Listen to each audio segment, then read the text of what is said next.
Friends, welcome to Bhumika's kitchen. ನಾನು ನಿಮ್ಮ ಭೂಮಿಕಾ ಸುದರ್ಶನ್. ಇವತ್ತು ತುಂಬಾನೇ ಸಿಂಪಲ್ ಆಗಿರುವಂಥ ರುಚಿಯಾಗಿರುವಂಥ ಸಿಹಿ ಕುಂಬಳಕಾಯಿ ಪಲ್ಯ ಮಾಡೋದು ಹೇಗೆ ಅಂತ ತೋರಿಸ್ತಾ ಇದ್ದೀನಿ. ಈ ಪಲ್ಯ ಒಂದು ರೆಡಿ ಇದ್ರೆ ನಮ್ಮ ಮನೆಯಲ್ಲಿ ಚಪಾತಿ ಆಗಿರ್ಬೋದು, ರೊಟ್ಟಿ ಆಗಿರ್ಬೋದು, ಎಲ್ಲದಕ್ಕೂ ನಾವು ಸರ್ವ್ ಮಾಡ್ಕೋಬೋದು. ಪದೇ ಪದೇ ಇಷ್ಟಪಟ್ಟು ತಿಂತಾರೆ. ತುಂಬ ಚೆನ್ನಾಗಿದೆ ಈ ಪಲ್ಯ ಅಂತ ಅಂದ್ಕೊಂಡು ಇದನ್ನು ಮಾಡೋದು ಹೇಗೆ ಅಂತ ನೋಡೋಣ ಬನ್ನಿ.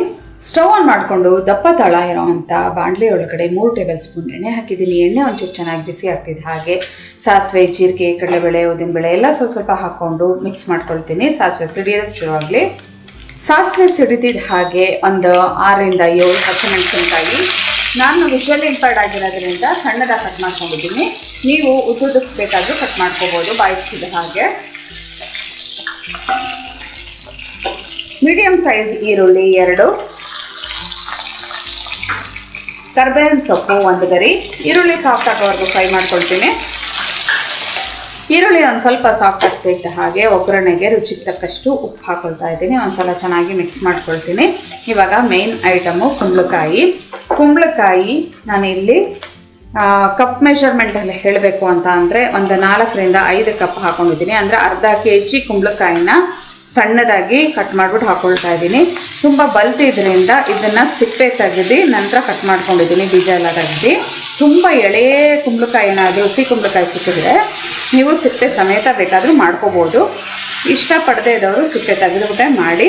ಇದನ್ನು ಎಲ್ಲ ಒಂದ್ಸಲ ಚೆನ್ನಾಗಿ ಮಿಕ್ಸ್ ಮಾಡ್ಕೊಳ್ತೀನಿ. ಹೈ ಫ್ಲೇಮಲ್ಲೇ ಈ ಒಂದು ಕುಂಬಳಕಾಯಿ ಚೆನ್ನಾಗಿ ಬಿಸಿ ಆಗಬೇಕು. ಜೊತೆಗೆ ಲೈಟಾಗಿರೋ ಹಸಿ ಘಮ ಹೋಗೋವರೆಗೂ ಫ್ರೈ ಮಾಡ್ಕೊಂಡಿದ್ದೀನಿ. ಇವಾಗ 1 ಟೇಬಲ್ ಸ್ಪೂನಷ್ಟು ಬೆಲ್ಲ. ಈ ಉಪ್ಪು, ಖಾರ ಜೊತೆಗೆ ಸಿಹಿ ಇರುತ್ತೆ ಈ ಪಲ್ಯದಲ್ಲಿ. ಈ ಬೆಲ್ಲ ಹಾಕ್ಕೊಂಡು ಒಂದ್ಸಲ ಎಲ್ಲ ಚೆನ್ನಾಗಿ ಮಿಕ್ಸ್ ಮಾಡ್ಕೊಳ್ತೀನಿ. ಇವಾಗ ಕುಂಬಳಕಾಯಿ ಬೇಯೋದಕ್ಕೆ ಒಂದು 2 ಟೇಬಲ್ ಸ್ಪೂನಷ್ಟು ನೀರು ಹಾಕ್ಕೊಂಡ್ರೆ ಸಾಕು. ಜಾಸ್ತಿ ಹಾಕಕ್ಕೆ ಹೋಗ್ಬಿಡಿ, ಆಮೇಲೆ ಪೂರ್ತಿ ರಸ ಬಿಟ್ಟಂಗೆ ಆಗೋಗ್ಬಿಡುತ್ತೆ. ನೀರು ಹಾಕ್ಕೊಂಡು ಒಂದ್ಸಲ ಎಲ್ಲ ಚೆನ್ನಾಗಿ ಮಿಕ್ಸ್ ಮಾಡ್ಕೊಳ್ತೀನಿ. ಹೈ ಫ್ಲೇಮಲ್ಲೇ ಇವಾಗವರೆಗೂ ನಾನು ಫ್ರೈ ಮಾಡ್ಕೊಂಡಿದ್ದೀನಿ. ಇವಾಗ ಲಿಡ್ ಕ್ಲೋಸ್ ಮಾಡ್ಕೊಳ್ತೀನಿ. ಎಲ್ಲ ಮಿಕ್ಸ್ ಮಾಡಿಕೊಂಡು ಕುದಿ ಬರ್ತಿದ್ದ ಹಾಗೇನೆ ಇವಾಗ ಲಿಡ್ ಕ್ಲೋಸ್ ಮಾಡಿಕೊಂಡು ಕಂಪ್ಲೀಟ್ ಲೋ ಫ್ಲೇಮ್ ಮಾಡಿಕೊಂಡು ಈ ಕುಂಬಳಕಾಯಿ ಸಾಫ್ಟಾಗಿ ಬೇಯಬೇಕು, ಅಲ್ಲಿವರೆಗೂ ಬೇಯಿಸ್ಕೊಳ್ತೀನಿ. ಮಧ್ಯೆ ಮಧ್ಯೆ ಮಿಕ್ಸ್ ಮಾಡ್ಕೋತಾ ಇರಿ. ಈ ಕುಂಬಳಕಾಯಿ ಸಾಫ್ಟಾಗಿ ಬೇಯೋವರೆಗೂ ಬೇಯಿಸ್ಕೊಂಡಿದ್ದೀನಿ. ಟಚ್ ಮಾಡಿದ್ರೇ ಗೊತ್ತಾಗ್ತಾ ಇದೆ ನೋಡಿ ಸಾಫ್ಟಾಗಿ ಬೆಂದಿದೆ ಅಂತ ಅಂದ್ಬಿಟ್ಟು.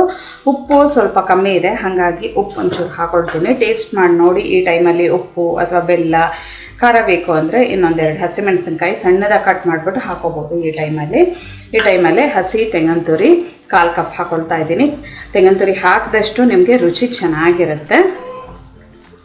ಕೊತ್ತಂಬರಿ ಸೊಪ್ಪು ಸಣ್ಣ ಕಟ್ ಮಾಡ್ಕೊಂಡಿರೋದು ಅದು 1 ಟೇಬಲ್ ಸ್ಪೂನ್ ಅಥವಾ 1.5 ಟೇಬಲ್ ಸ್ಪೂನ್. ಇವಾಗ ಒಂದ್ಸಲ ಕ್ಲೀನಾಗಿ ಮಿಕ್ಸ್ ಮಾಡ್ಕೊಳ್ತೀನಿ. ಎಲ್ಲ ಚೆನ್ನಾಗಿ ಮಿಕ್ಸ್ ಆಗಿದೆ ನೋಡಿ. ಲೈಟಾಗಿ ರಸ ಬಿಟ್ಟಂಗಿದೆ, ಆದರೂ ಏನು ಪರವಾಗಿಲ್ಲ. ಇನ್ನೊಂದು ಸ್ವಲ್ಪ ಹೊತ್ತು ತಣ್ಣಗಾಗ್ತಾ ಆ ಕಂಪ್ಲೀಟ್ ರಸ ಎಲ್ಲ ಗಟ್ಟಿಗಾಗೋಗ್ಬಿಡುತ್ತೆ. ಇದು ಬಿಸಿಗಿಂತ ಸ್ವಲ್ಪ ಬೆಚ್ಚಗಿರಬೇಕು, ಆವಾಗ ತಿನ್ನೋದಕ್ಕೆ ತುಂಬ ರುಚಿಯಾಗಿದೆ. ಸ್ಟವ್ ಆಫ್ ಮಾಡ್ತಾ ಇದ್ದೀನಿ. ಟೇಸ್ಟ್ ಅಂತೂ ಎಕ್ಸಲೆಂಟ್ ಆಗಿದೆ. ಅಕ್ಕಿ ರೊಟ್ಟಿ, ಜೋಳದ ರೊಟ್ಟಿಗಂತೂ ಮಾಡಿಸಿದೆ ಈ ಕುಂಬಳಕಾಯಿ. ನೀವು ಚಪಾತಿಗೆ ಬೇಕಾದರೂ ಈ ಕುಂಬಳಕಾಯಿ ಪಲ್ಯನ ಸರ್ವ್ ಮಾಡ್ಕೋಬೋದು. ಇದ್ರ ಜೊತೆಗೆ ನೀವು ಕಾಳುಗಳು, ಹಳಸಂದೆ ಕಾಳು, ಅವರೆಕಾಳು ಇವೆಲ್ಲನೂ ಸೆಪ್ರೇಟ್ ಬೇಯಿಸ್ಬಿಟ್ಟು ಈ ಪಲ್ಯದಲ್ಲೇ ಒಗ್ಗರಣೆಗೆ ಹಾಕಿ ಮಾಡ್ಕೋಬೋದು. ಆ ಥರನೂ ಕೂಡ ಅವರೆಕಾಳು ಸೀಸನ್ ಆಗಿರೋದ್ರಿಂದ ಆ ವೆರೈಟಿ ಕೂಡ ಒಂದ್ಸಲ ಟ್ರೈ ಮಾಡಿ ನೋಡಿ. ಈ ಒಂದು ತುಂಬ ಸಿಂಪಲ್ ಪಲ್ಯನ ನಿಮ್ಮ ಮನೆಯಲ್ಲಿ ಮಾಡಿ ಅಕ್ಕಿ ರೊಟ್ಟಿ ಅಥವಾ ಚಪಾತಿ ಜೊತೆ ಮಾಡಿಕೊಡಿ.